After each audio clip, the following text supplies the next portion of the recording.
création du fonds Herbois, aide financière pour les industries polluantes, ou encore la limitation de la vitesse à 110 km/h sur les autoroutes l'hiver, le premier plan de protection de l'atmosphère a permis de modifier certaines habitudes. Mais pour l'heure, il n'a toujours pas convaincu les associations environnementales. Des réserves comprises par le préfet qui ne l'empêchent pas d'avancer. Continuer à travailler toutes les sources de pollution, l'habitat, le transport, l'industrie et l'énergie, l'agriculture, c'est de doper certaines mesures ou de les compléter. Par exemple, à côté de la mise en place de chaudières au même taux de subvention au bois propre, on pourrait mettre en place des systèmes de raccordement au gaz, par exemple.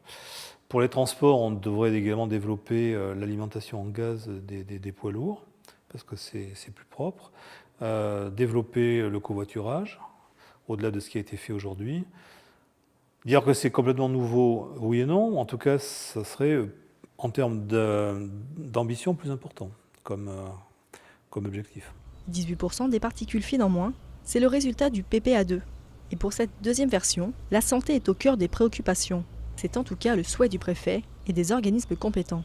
L'ambition, c'est de diminuer de 30% les émissions de particules fines pour réduire la mortalité de 50%, ce qui est quand même déjà en soi un objectif important. C'est le point central, c'est pour cela que ces plans existent, et naturellement c'est une façon de répondre aux inquiétudes légitimes des gens.